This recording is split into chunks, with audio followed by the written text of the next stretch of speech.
Esse foi o início da live da sessão número 7, a guerra. E nós vamos estar recapitulando ela porque houve uma perda da gravação, ok?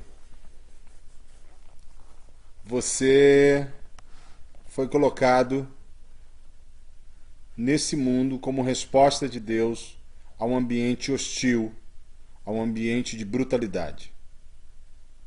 Você é a resposta da oração de muitos. Deus decidiu intervir na história da humanidade e nos enviou, nos fez homens para isso. Qual é o comando do nosso Senhor? Como você poderia descrever o comando de Deus para você nessa guerra?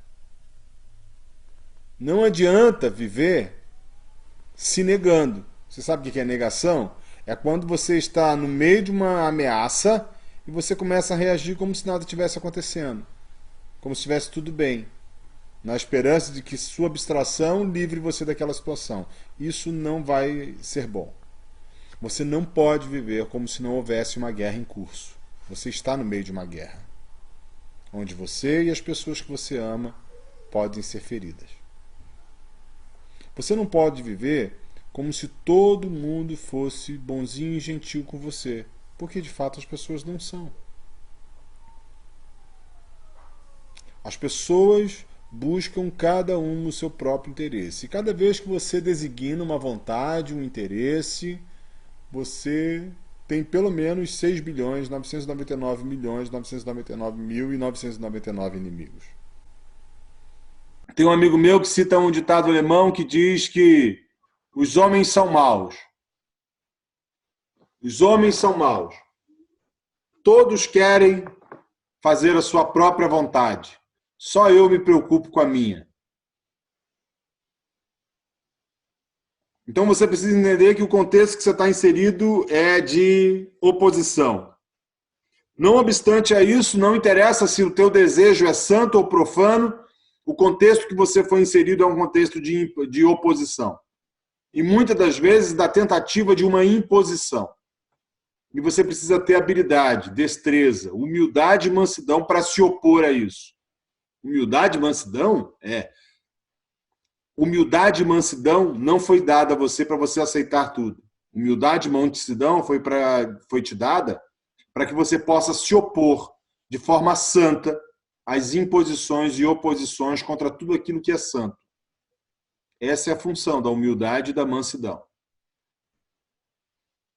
O convencimento de que a humildade e a mansidão vai te fazer aceitar tudo caladinho é uma mentira, um sofisma do maligno, que visa, no final das contas, produzir em você desânimo, fraqueza e incredulidade. Deus forjou em cada um de nós um coração de guerreiro.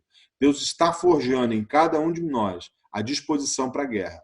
Não obstante, sem considerar esse ambiente hostil que nós estamos, você precisa considerar que nesse ambiente, nesse cenário, também há um inimigo. E esse inimigo, ele afronta você diariamente.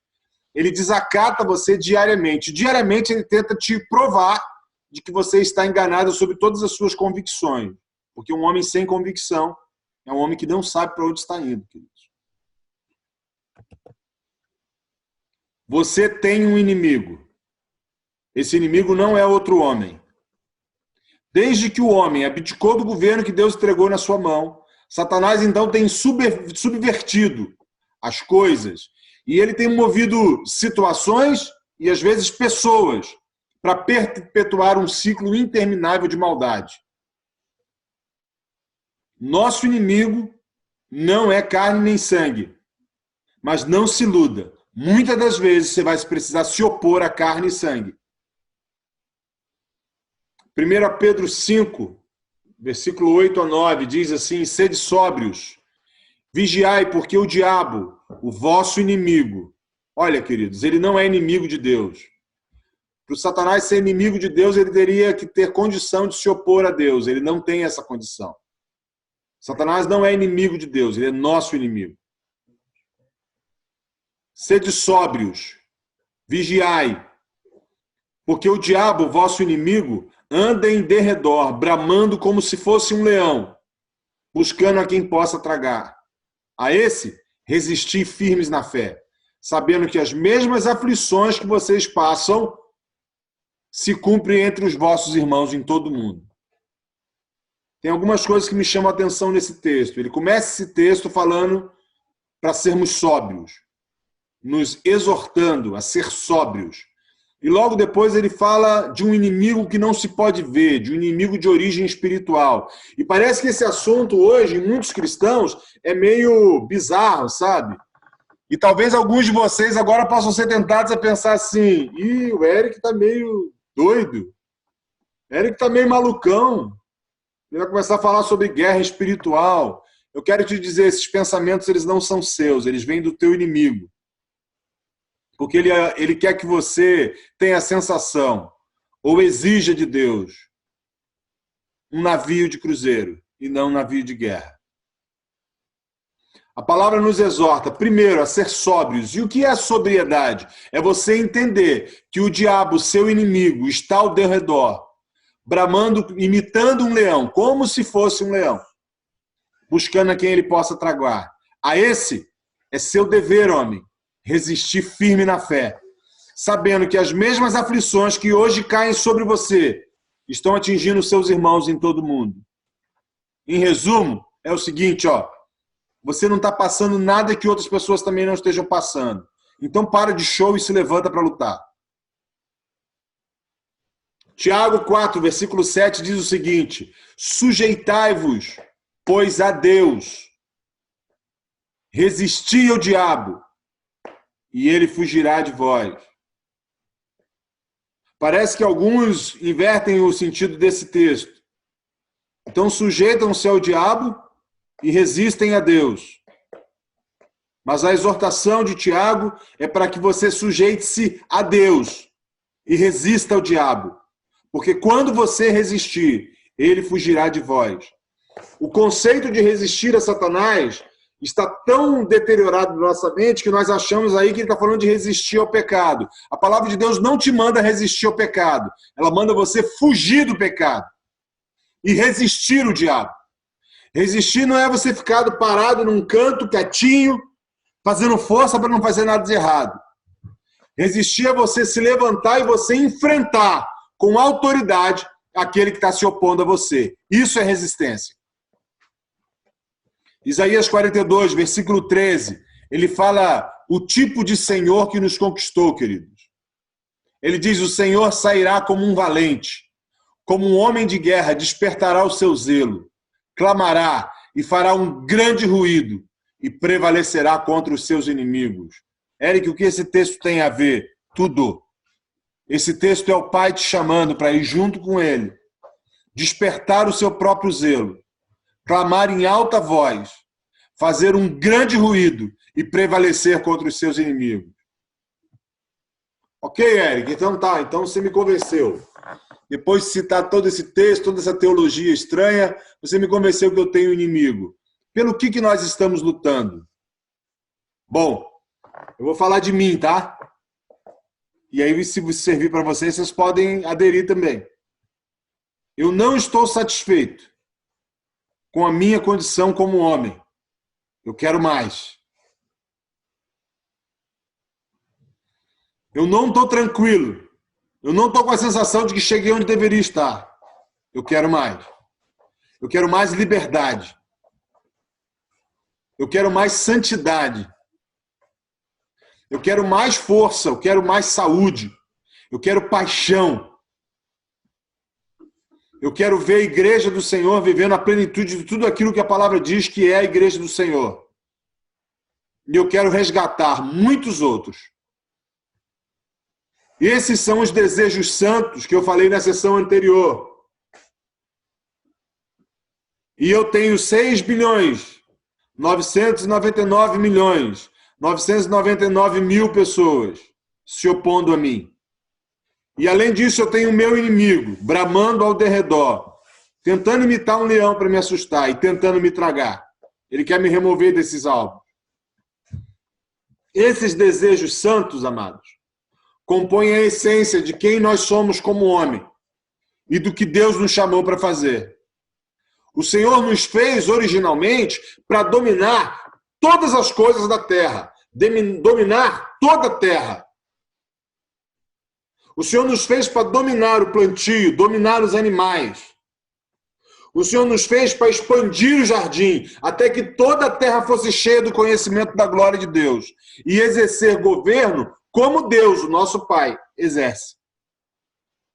Aí, para facilitar a nossa vida, ele mandou o nosso irmão mais velho, para a gente ver o que era exercer poder. E aí, você vê o Senhor dando uma palavra e os peixes obedecendo a ele. Pedro, joga a rede para o lado direito do barco. Os homens passaram a noite inteira pescando, não tinha peixes. Mas naquele momento os peixes decidem obedecer à voz do Criador em Cristo Jesus. Exercício de governo. Outro momento, nós podemos ver o nosso irmão mais velho falando e o vento e o mar se sujeitando a ele. Exercício de governo. Aquela voz grave, máscula, dando uma ordem para que o vento e o mar se acalmassem. Por fim, nós vemos o nosso irmão mais velho triunfando sobre todo o império do mal. Todo o império das trevas se curvou diante dele, da masculinidade de Jesus, da hombridade dele. Ele triunfou sobre tudo. Ele retomou o governo que Adão tinha abdicado. E agora, cheio de autoridade, ele nos envia para seguirmos fazendo discípulos de todas as nações, batizando-os em nome do Pai, do Filho e do Espírito Santo, e ensinando esses a guardar todas as coisas que ele ordenou. Percebe, manos, como esse texto de Mateus 28 tem tudo a ver com os santos desejos que eu elenquei ali?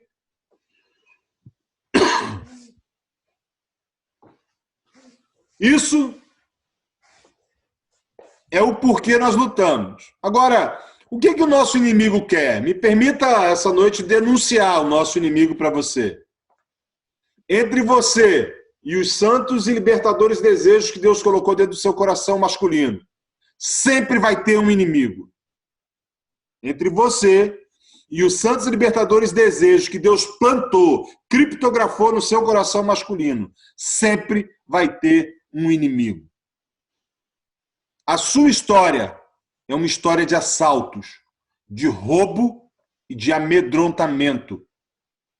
E isso geralmente acontece com coisas que não são necessariamente bíblicas. Você quer ver uma mentira muito comum? Se você perguntar a muitos irmãos qual é o pior inimigo dele, qual vai ser a resposta? Eu mesmo. Aonde que na Bíblia diz isso, queridos? Quem foi que plantou em nós essa mentira?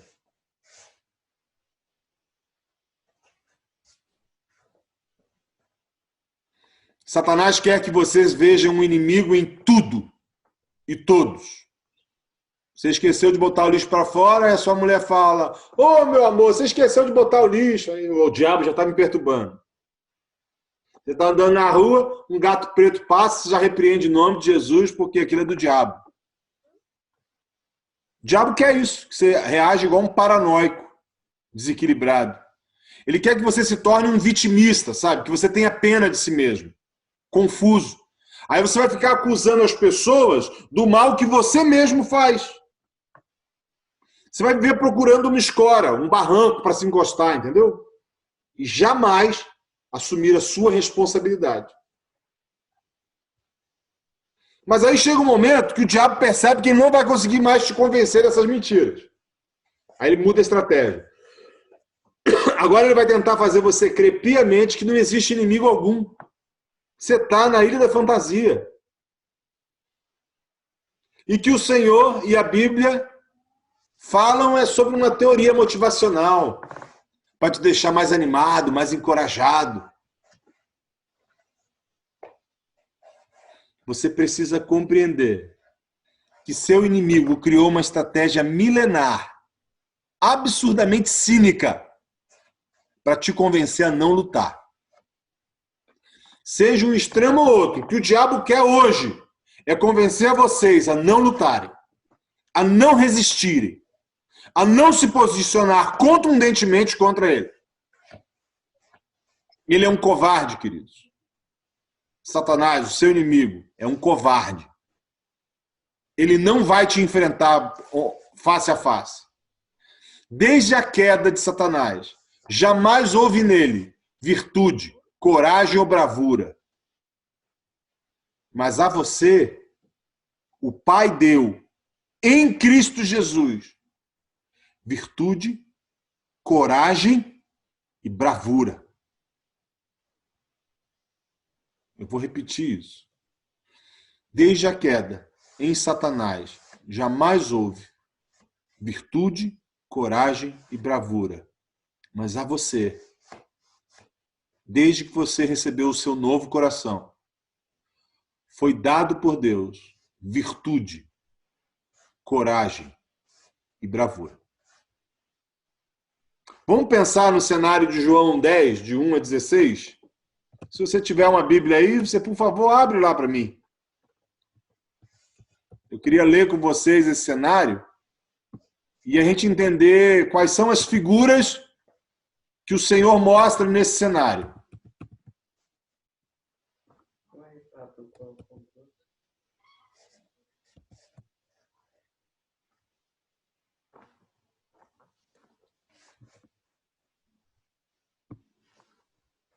Se você puder, abre a Bíblia aí. Se não, você, por favor, só ouça.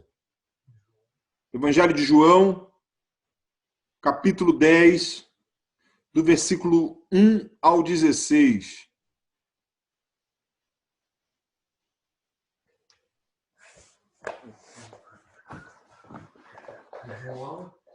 Isso, filho. Em verdade vos digo, quem não entra pela porta do aprisco das ovelhas, mas sobe por qualquer outra parte, é ladrão e salteador. Mas quem entra pela porta é o pastor das ovelhas. A este quem, manos? O pastor? O porteiro abre. E as ovelhas ouvem a sua voz. Ele as chama pelo nome e as conduz para fora. Então, notem os personagens que estão sendo citados aqui. Primeiro, ele fala do ladrão. Ele está falando de pessoas aqui. Ele não está falando de espíritos, tá? Aqui ele está falando de ladrão, são pessoas, não são espíritos. Tá? Ele fala sobre o pastor. E ele fala sobre o porteiro. E fala sobre as ovelhas. Depois de conduzir para fora todas as ovelhas que lhe pertencem, vai adiante delas. E as ovelhas o seguem, porque conhecem a sua voz. Mas de modo algum, essas ovelhas seguirão ao que é estranho. Antes fugirão dele, porque não conhecem a voz de estranhos. Jesus propôs-lhe essas parábolas porque eles não entenderam o que ele lhes dizia. Então tornou, pois, Jesus a dizer-lhes. Olha, ele continua dizendo. E nota que aumenta a quantidade de personagens inseridos na parábola. Em verdade vos digo, eu sou a porta das ovelhas. Poderia ser traduzido também como o porteiro das ovelhas. Isso me ensina um princípio. Você só pode cuidar das ovelhas do Senhor se você passar pela porta das ovelhas. Qualquer outro lugar que você tente entrar, você se torna um ladrão e salteador. Versículo 8. Todos quantos vieram antes de mim são ladrões e salteadores. Quem são os ladrões e salteadores? São pessoas, mano, que vieram antes dele. O ladrão não vem senão para roubar, matar e destruir. Ora, no texto anterior, Jesus estava se comparando com outros que vieram além dele. Então, esse texto aqui, que todo mundo usa para falar do diabo, Jesus não estava falando do diabo. Jesus estava falando de falsos pastores que se assenhoreiam das ovelhas. E que as ovelhas acabam fugindo dele, porque não reconhecem nele a voz do pastor. Jesus está dizendo que são esses que vêm senão para matar, roubar e destruir. E a nossa teologia moderna parece que aceita esses mentirosos, roubadores, assassinos, tratar as ovelhas, porque eu não posso me opor, porque eu preciso ser manso e humilde como Jesus.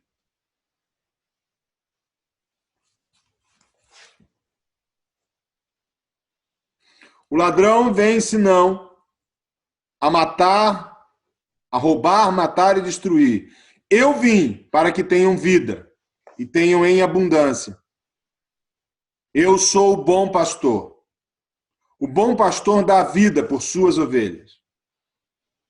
Mas tem também um mercenário.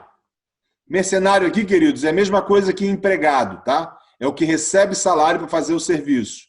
Ele está interessado na recompensa que ele vai ter pelo trabalho e não nas ovelhas. É disso que Jesus está falando. O que é mercenário e não pastor, de quem não são as ovelhas, vendo vir o lobo, quem é o lobo? É o maligno, mano. Deixa as ovelhas e foge, e o lobo as arrebata e dispersa. Ora, o mercenário foge porque é mercenário. Ele não se importa com as ovelhas. Eu sou o bom pastor. Conheço as minhas ovelhas e elas me conhecem. Assim como o Pai me conheceu e eu conheço o Pai e dou a minha vida pelas ovelhas. Tenho ainda outras ovelhas que não são desse aprisco. Ó nós aí, ó. As pessoas também, a essas também me importa conduzir. Elas ouvirão a minha voz e haverá um só rebanho e um só pastor. O que será que Jesus quis dizer com isso, né?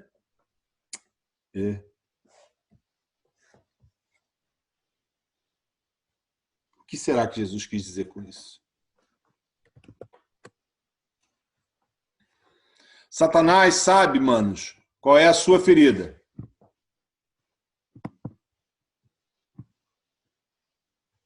Ele sabe onde é que está a sua dor. Ele te conhece melhor do que você mesmo, talvez. E ele sabe onde tem que mexer ou qual memória resgatar para que você tenha a sensação de que o seu ânimo e coragem estão indo por água abaixo. Em alguns ele provoca culpa, outros vergonha, medo, sentimento de abandono, incredulidade. O objetivo dessas provocações é fazer com que o seu ânimo e a sua coragem vão por água abaixo. A questão é que Satanás sabe quem você é de fato. Ele ouve aquilo que Deus fala com os anjos a seu respeito. Vou repetir essa loucura, tá? Satanás sabe quem você é de fato. E Satanás ouve o que Deus fala com os anjos a seu respeito. Satanás também não está nem um pouquinho enganado a seu respeito. Ele sabe que se você se levantar de verdade como Deus quer, ele não vai poder resistir. Por isso, então, ele quer te trazer uma absoluta ausência de identidade. Ele quer esconder de você quem você é e o que você veio fazer. Porque isso vai produzir em você uma sensação de impotência. Vai começar a te trazer uma incerteza de que as coisas podem mudar, ou que mudarão. A partir de agora, inclusive. Tudo isso faz parte de uma estratégia do nosso inimigo. Porque o que ele quer provocar? Ele quer provocar em você essas sensações a fim de que você faça um acordo com ele. Sabe o que é um acordo? Ó, você deixa ele ali quieto, num lugar de pouca visibilidade, meio escuro. Ninguém consegue ver ou entender direito o que está ali, entende? Mas você sabe que você permitiu esse rato se esconder dentro da sua despensa. Meu avô, por parte de mãe, ele uma vez me disse uma frase quando eu era pequeno. Um rato entrar na sua casa e você deixar ele comer um biscoito. Quando ele voltar, ele vai te pedir um copo de leite. Quando o rato entra na nossa casa, querido, nós precisamos matar o rato.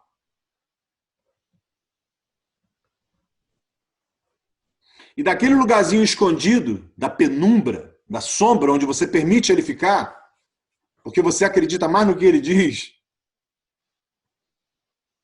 ele começa então a lançar dardos inflamados, sabe? Dardos são flechas, setas pequenas, inflamados, com fogo, flamejantes, na sua consciência, quando você não está olhando ou apercebido.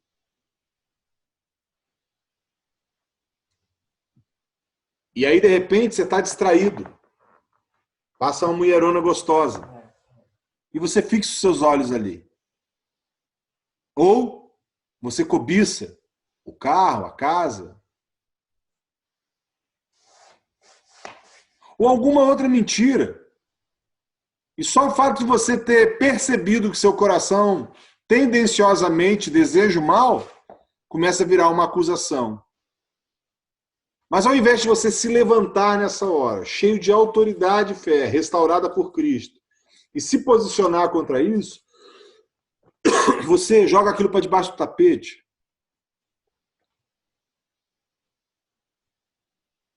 Satanás quer gerar, em última análise, entre você e ele, uma certa empatia, sabe? E por fim você acaba achando que ele não é tão nocivo assim. Que as doutrinas ou teorias dele nesse mundo não representam uma ameaça real. Eu já vi irmãos dizerem que não precisa se preocupar com esse negócio do chip na mão ou na testa. Um chip não muda nada, o que importa é o coração.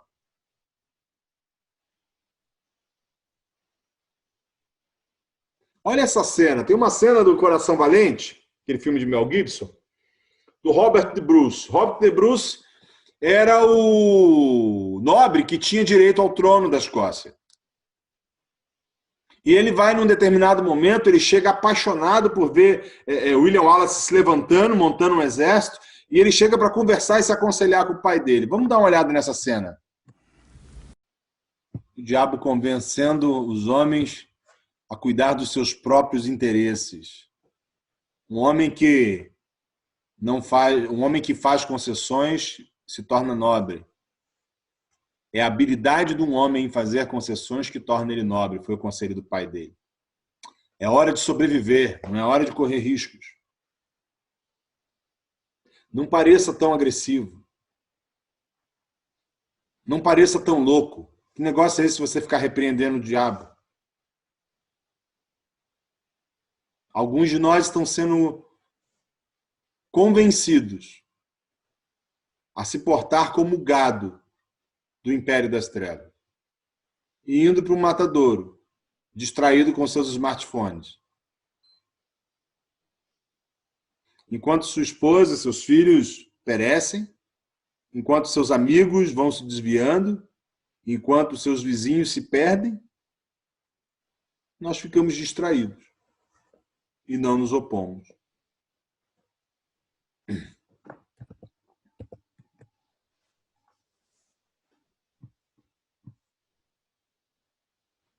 Bom, a proposta do inimigo é que você faça um acordo com ele. Que você pense que agora é hora de sobreviver. Mas qual é a proposta do nosso Senhor? O que o Senhor quer? Primeiro, o Senhor quer que nos levantemos ousadamente. Hebreus 10, 19 e 22, a palavra de Deus diz: cheguemos-nos, pois, com ousadia e entremos pelo Santo dos Santos, pelo novo e vivo caminho, o qual nos consagrou. O Senhor quer também que nós nos posicionemos com firmeza e contundência. Sim. Eric, como é que você pode dizer que o Senhor quer que eu me posicione com Firmeza e contundência. Abre tua Bíblia em Efésios, por favor. Já que eu tenho que dar base bíblica para tudo que eu falo, e isso é justo, tem que dar mesmo. Versículo 10, ele começa assim: finalmente, irmãos meus. 6, versículo 10. Finalmente, meus irmãos, fortalecei-vos no Senhor e na força do seu poder. Quanta força tem o poder de Deus? Revesti-vos de toda a armadura de Deus para poder tirar foto e postar no Facebook. Não. Revesti-vos de toda a armadura de Deus para que vocês possam resistir às ciladas do diabo. Porque a nossa luta não é contra carne e sangue, mas contra os principados, contra as potestades, contra os dominadores das trevas desse mundo, contra a iniquidade espiritual nas regiões celestes.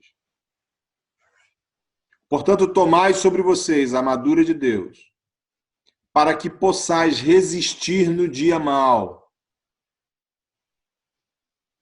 E depois de haver feito tudo, permanecer firmes. Quantos irmãos você conhece que depois de passar por um período grande de tribulação fiel, tropeçou e caiu?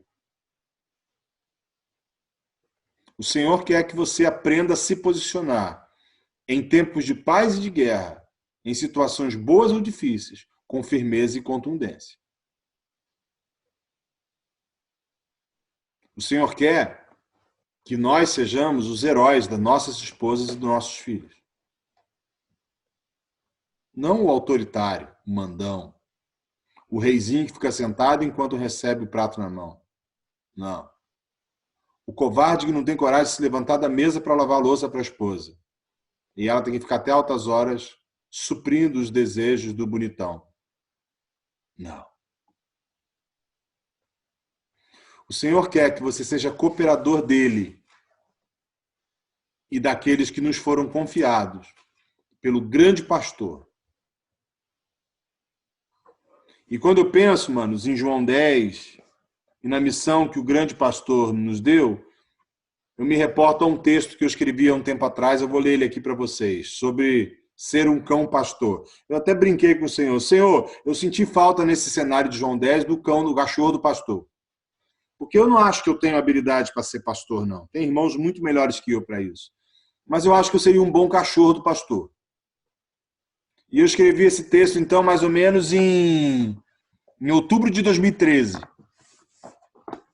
Eu tinha lido um livro do Comando de Operações Táticas da Polícia Federal, e nesse livro estava descrito um texto de um general da Guerra do Golfo,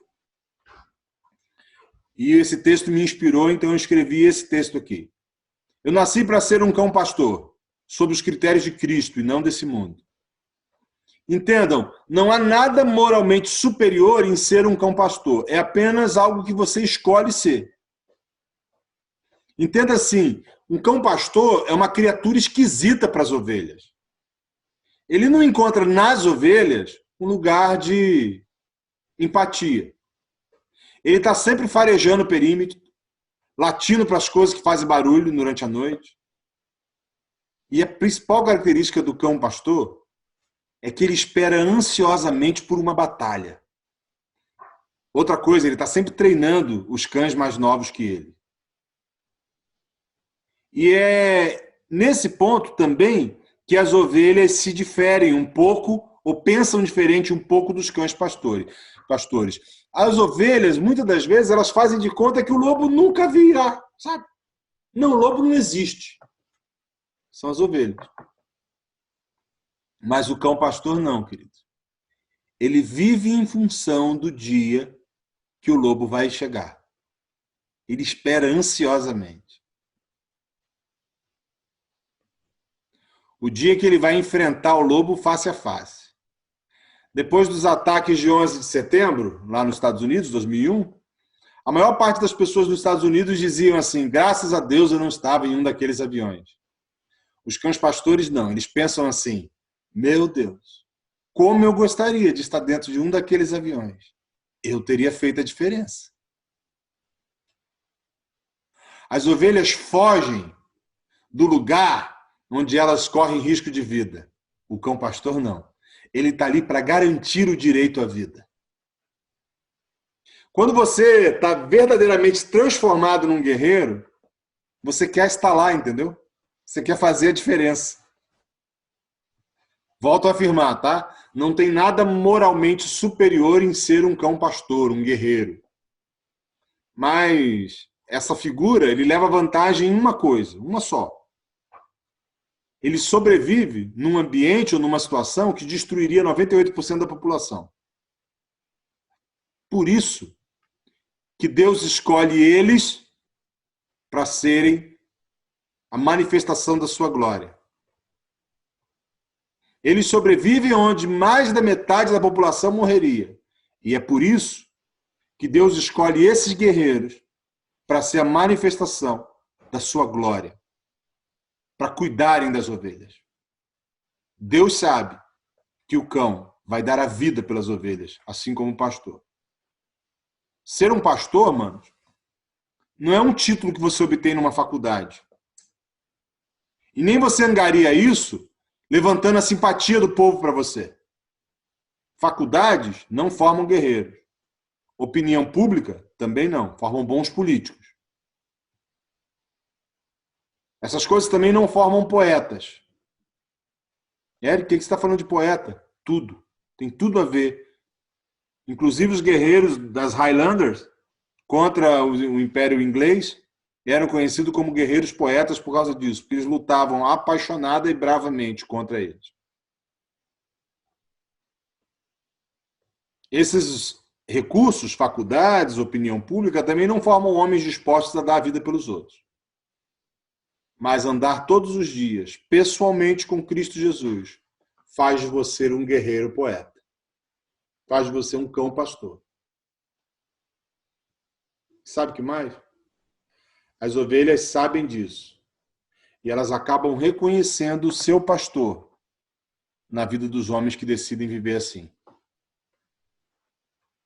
O Senhor também deseja, amados, que todos sejam salvos. Por isso, Ele vai treinar você. Ele vai capacitar você. E Ele vai encher você do seu próprio espírito. Mas não espere que Deus facilite as coisas para você. Deus não faz isso com o filho dele. Se você quer um pai que facilite as coisas para você, procura outro pai. O pai de Jesus não facilita as coisas. Ele vai te treinar. Ele vai te capacitar, ele vai te encher do Espírito Santo. Mas ele não vai facilitar as coisas para você.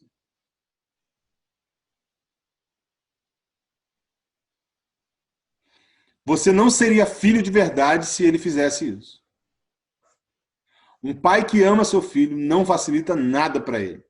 Capacita ele para ir além de si mesmo, mas não facilita. Deus quer hoje colocar um fim na sua falta de fé, na obra que o Espírito Santo está fazendo. Primeiro é o seguinte, você crê que o Espírito Santo está fazendo alguma coisa em você? Porque se você crê, você precisa depositar sua fé nisso. Você precisa entender que essa obra que o Espírito está fazendo não tem nada a ver com a sua capacidade, mas com aquilo que ele é. Se tudo que resta a mim e a você é um evangelho comportamental, onde é a sua capacidade de dizer não para si mesmo que prevalece, então isso não é cristianismo, manos. Isso é budismo. Dalai Lama escreveu sobre a ética da contenção. É a capacidade que você desenvolve de dizer não para si mesmo.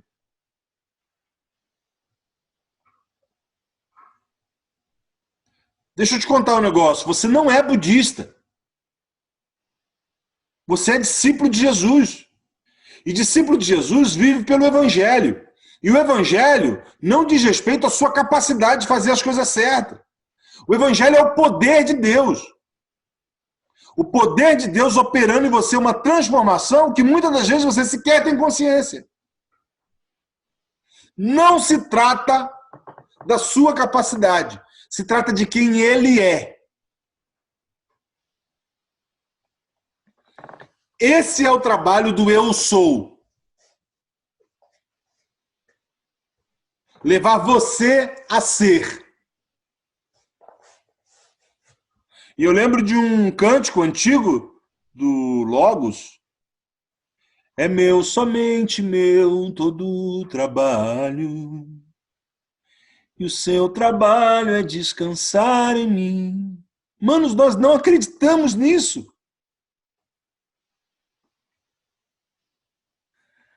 Oh, insensatos Gálatas, quem foi que persuadiu vocês a começar no espírito e terminar na carne?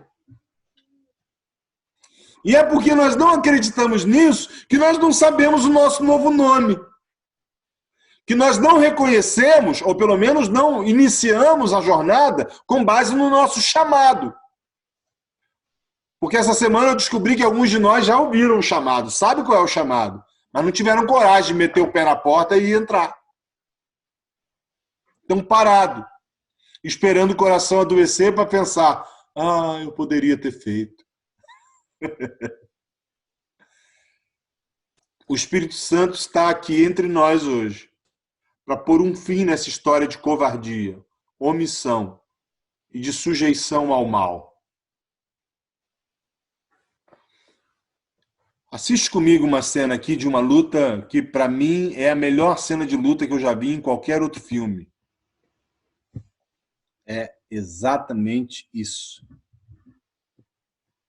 O que ele está fazendo? Ele está começando a acreditar.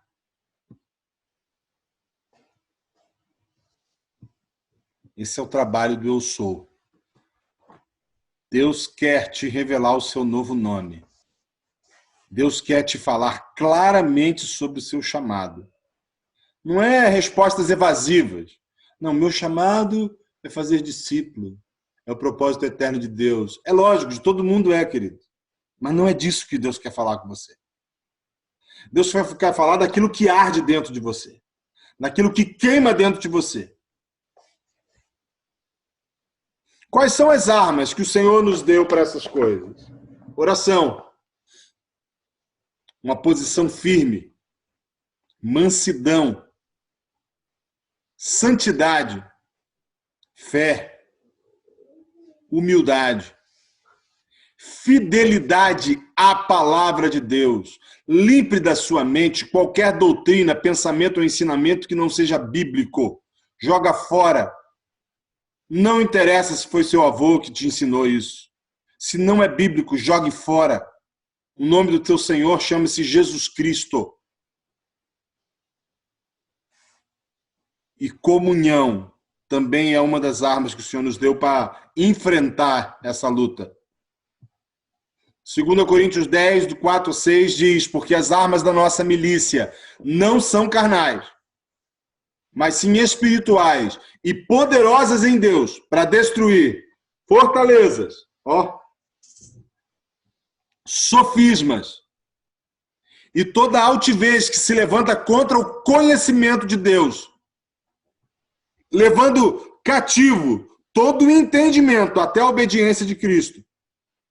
E estando prontos, sabe quem estar prontos? Você estar pronto para vingar toda desobediência quando for cumprida a vossa obediência. Texto ousado de Paulo, que estava sofrendo oposições e enfrentamentos de ladrões infiltrados na igreja de Coríntios. Se você puder ler o livro de Coríntios todo, você vai ver. Lucas 10, 17 a 19. Voltaram alegres os 72, dizendo, Senhor, até os demônios se submeteram a nós em teu nome. Jesus lhes respondeu, eu vi Satanás cair do céu como um raio. Eis que vos dei poder para pisar serpentes, escorpiões e todo poder do inimigo. Todo poder do inimigo. Resistir ao maligno não se trata de você ficar falando como se fosse uma menininha. Sai daqui, diabo, em nome de Jesus. Resistir ao inimigo diz respeito a você ativar essa vida, esse nome, esse chamado, e você se opor a ele e dar uma ordem. Saia, Satanás! Eu vou travar, rapaz. Rapaz, você vê. Rapaz. Saia, Satanás! Agora mesmo. Quando o mal te assediar. Hadouken! Quando a dúvida vier. Oh, para de graça agora, ouve aqui. Quando o mal te assediar. Hadouken! Quando a dúvida vier, se posicione firmemente contra isso, na autoridade do nome de Jesus. Em um dos episódios do Punisher, ou Justiceiro, eu ouvi uma música que eu quero colocar para vocês aqui verem a tradução dela. E o que me chamou a atenção nessa música é que o início dela diz que eu não boto fé, eu não invisto fé em crer no diabo. Porque eu cresci lutando contra os demônios. E ele fala daquilo que você nasceu para ser nessa música. O artista que fez essa música é Zaide Wolf. Eu queria que você prestasse atenção nessa letra e contextualizasse ela com isso que nós temos falado aqui nessa live de hoje. Depois disso, nós finalizamos. Essa letra falou no meu coração, manos, porque essa letra desfaz as mentiras que nós somos levados a crer do maligno. Deus te capacitou e te habilitou com um chamado, um novo nome e com todas as armas espirituais para você sujeitar o império das trevas. Arrependa-se da sua forma de pensar. Deixa que o Senhor restaure em você essa força, esse dínamos. Não é só a sua esposa e seus filhos que precisam disso. A natureza geme na expectativa dessa manifestação. Então, pelas misericórdias do Espírito Santo, se você crê no Senhor, se há algum consolo em Cristo Jesus, fica fraco ao Espírito Santo hoje. Deixa ele fortalecer o seu coração de novo. Não se contente com o que você tem hoje. Senhor, em nome do teu Filho, nós colocamos a nossa mente, os nossos sentimentos, nossos desejos em tuas mãos, porque precisamos experimentar da vida que há em ti. E nós temos sido omissos nisso. Rompe com esse ciclo, Senhor, de covardia, de prostração, de emasculação. Rompe com esse ciclo de castração, Senhor. E nos levanta, Senhor, como homens do projeto original que o Senhor planejou. Repreende essa fé excessiva que nós temos na desgraça.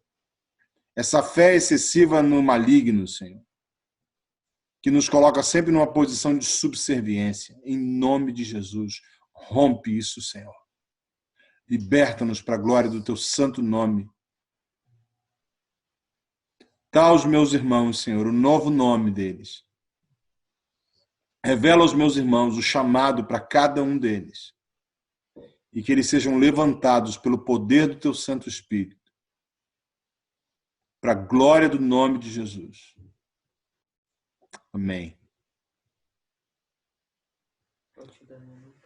Deus abençoe vocês, amados. O Espírito Santo confirme essa palavra, se é que ela veio dele.